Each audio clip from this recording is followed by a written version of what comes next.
Sur la balle, il contrôle pas, il laisse le jeu passer, et ça va en fin de jeu.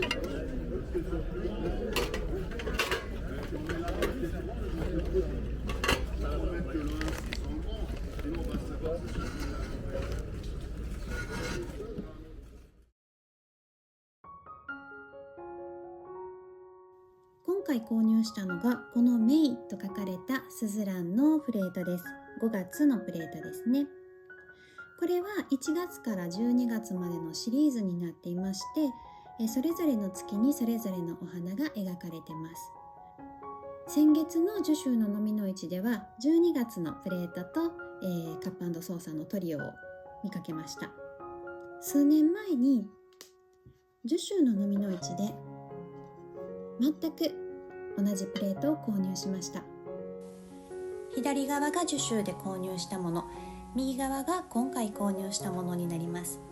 並べてご覧いただくと、縁っこの金彩が今回購入したものがかなり薄くなっているのがお分かりいただけると思います。今回は1ユーロで購入しました。樹種では10ユーロで購入しました。コンディションに違いはあるんですけれども、全く同じものでこれだけの金額の差があるので、ノミの市の金額って合ってないものなのかなと思います。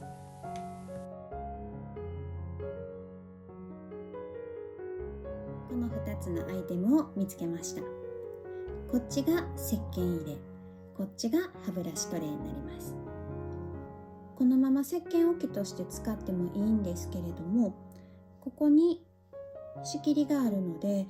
私はヘアピン入れたりですとか、あとはリップクリームを入れて整理整頓するために使ったりしてます。こちらは歯ブラシトレイなんですけれども、歯ブラシを置くだけじゃなくて他にも筆記具を置いたり、いろいろな使い方ができると思います。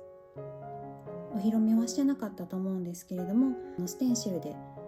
可愛らしいジアンの歯ブラシトレイです。でこれに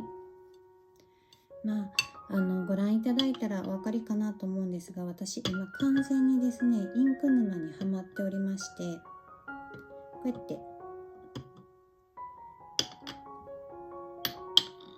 こうやってインクを置いておくのにぴったりだなと思っています。例えば、こちらもカリグラフィー用のペンに長さがぴったりなんですね。なのでカリグラフィーの時に使ってたり、あとはアイシングクッキーのアトリエをしているんですけれども、その道具を入れておいたり、あと普通に普通のペンですね。普通のペンも、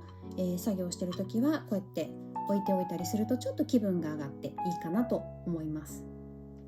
なのでもしパリのノミの市、フランスのノミの市においでになって、この歯ブラシトレイ、石鹸トレイのアイテムを見つけられたら、